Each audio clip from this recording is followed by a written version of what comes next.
Potter is famous for its whimsical world and its colorful characters, but Rowling was by no means the first author to employ such a writing style.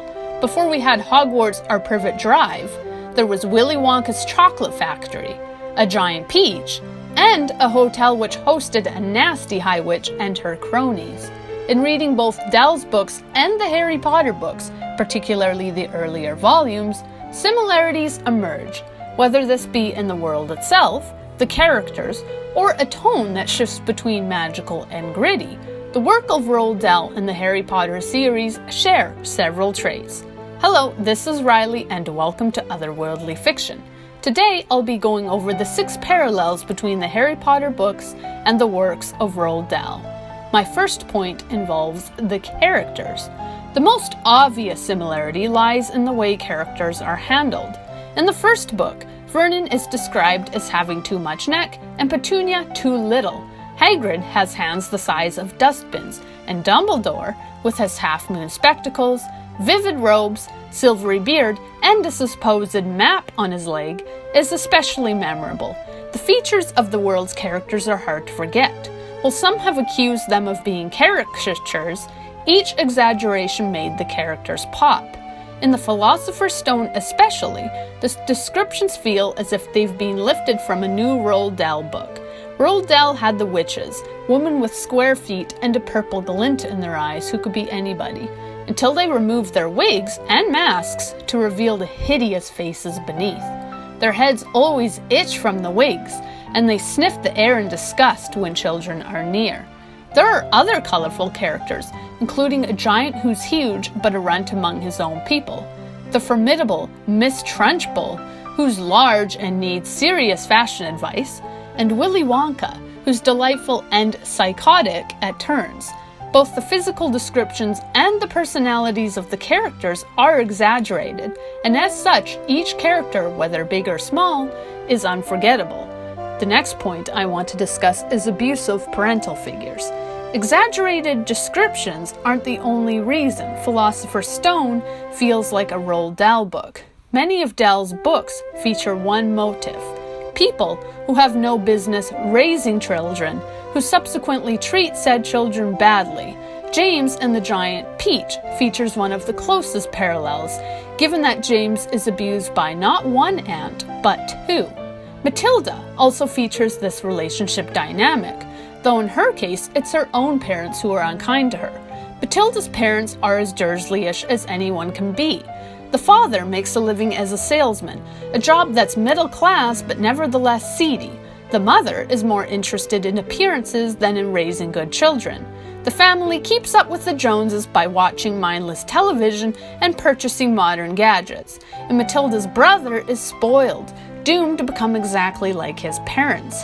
Other kids in the Roald Dahl universe are also treated badly, whether through malice or poverty, and yet retain their innocence.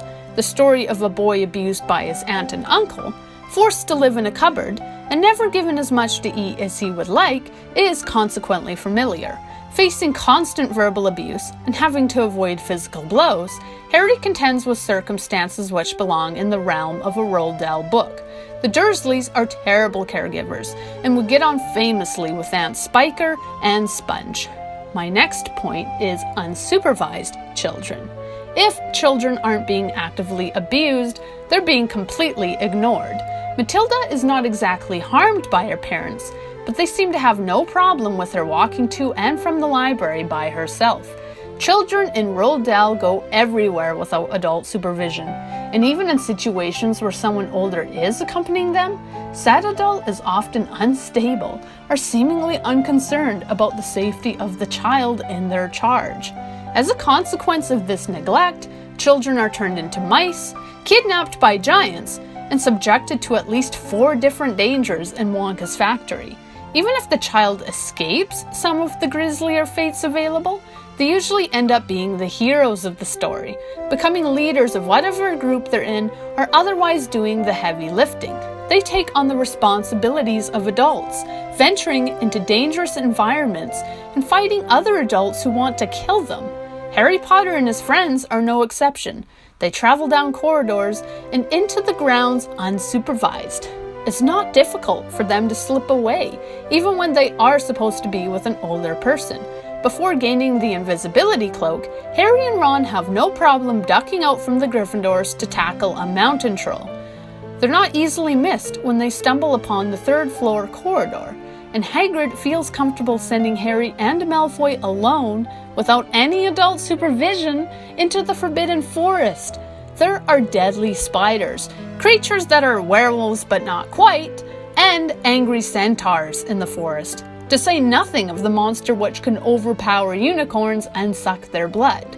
Despite the fatalities and the presence of deadly animals, Hogwarts considered it logical to send two 11-year-old boys into the woods without company.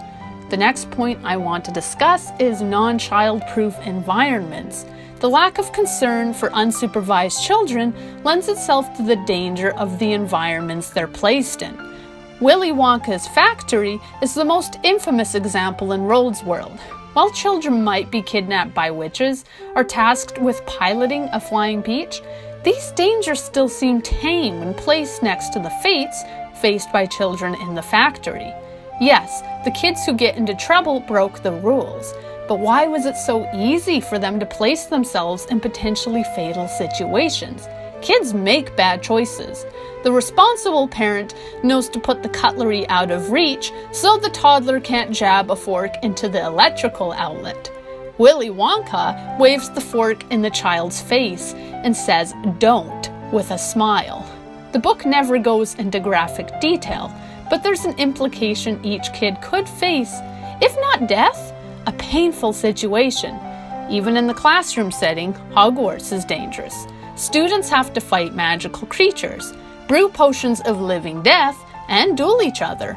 Hagrid's blast-ended Scroots are one of the more infamous examples of bad safety regulations, given the creatures can bite, sting, and burn people. The Scroots also kill and eat each other, and Madame Pomfrey was likely becoming exasperated with the number of students coming in from Hagrid's classes with injuries. In fact, she was probably exasperated with the number of cases she received from all classes. Many kids also lack common sense, particularly at the age of 11. It's not hard for children to wander off into deadly situations. If a kid doesn't get himself killed in potions drinking a vial of living death on a dare, his next best bet to die is to go into the Forbidden Forest. Any kid on his break can enter. They're not allowed to, but as the Weasley twins remind us, students are perfectly capable of breaking rules. There's also the third floor, the Chamber of Secrets. The list of deadly places goes on, to say nothing of how many students would fall off the moving staircases. My fifth point is the tone. Harry Potter, for the most part, is lighthearted. The Roald Dahl books are whimsical, fun, and full of magic. Both Dahl's books and Rowling's series are charming, but both also have the same undercurrent of darkness. Harry Potter features descriptions of snowball fights, fizzing whizbees, garden gnomes, and Quidditch. The Minister for Magic has a lime green bowler, which he twirls in his hands when he's nervous. The school's headmaster eats a Bertie Bott's every flavor bean, which is, alas, flavored like earwax. This same fun series also features descriptions of horrific treatment of prisoners in Azkaban, murder, snakes being nailed to doors, unicorns bleeding out, children being turned into ghosts, and no shortage of people who could really have more to eat. Poor Snuffles, as he is called, is living on rats. One only has to say the word Dementor to indicate the series' darker side. People have their souls sucked out, effectively turning them into vegetables, and this is a punishment sanctioned by the same minister in his cheerful lime bowler. People are also tossed into Azkaban with little more proof than he might be guilty, so we have to take precautions. Neither Hagrid or Sirius are given a proper trial. The Roald Dahl books involve flying peaches, chocolate rivers, friendly giants, and little girls who can manipulate the environment by thinking about it. These same books involve children nearly starving to death, being abused by parental figures, and almost murdered by creatures which are downright terrifying. There were likely no shortage of children who had nightmares after meeting the leader of the witches for the first time. The opening of Charlie and the Chocolate Factory is also just depressing, with Charlie being so hungry he doesn't even have the energy to play. You can tell the kid has had a hard life just by looking at him. In otherwise whimsical worlds, the characters of both Dahl's books and the Wizarding world face some stark realities. People get hurt, people go hungry, and sometimes people die. The contrast inherent to both worlds is startling, but possibly necessary. The world can be a beautiful place, but it isn't perfect, and there's danger if one is not careful. The next point I want to discuss is dead parents. To be fair, this is a trope which comes up in many narratives, but what unites the Roald Dahl books with the Harry Potter series in this regard is the earliness of these deaths and their bizarre natures. Sophie, the protagonist of the BFG, starts out in an orphanage. In The Witches, the protagonist is raised by his grandmother. And in James and the Giant Peach, James's parents are killed by a rhino. This is one of the stranger deaths, and it's sudden. Harry never knows his parents, James or Lily. Like the kids in Roald Dahl's world, he is instead left to the care of unloving relatives or adults who are otherwise irresponsible. While he seems unaffected at first, there's no doubt he wishes his life could have turned out differently. The fact so many kids end up orphaned in these stories likely has to do with the fact that adversity equals conflict, and conflict equals a page-turner. All of these protagonists were thrust into the real world at an early age and forced to adapt. If they had been allowed to keep their loving parents, they would have had help, and therefore would not have had to confront many of their problems on their own. Both the works of Roald Dahl and the Harry Potter series have become children's classics, beloved to the degree that even adults read them. They continue to entertain people in the same way, offering worlds which are zany, but nevertheless dotted with danger and pain for the equally zany characters. There's magic, but great danger. Children are introduced to enchanting worlds, but also mortal danger. Parental figures and responsible adults are absent, leaving children to face the world's dangers on their own. Bearing all of these similarities in mind, one has to wonder if the world of Harry Potter took some inspiration from the works of Roald Dahl. What similarities have you noticed?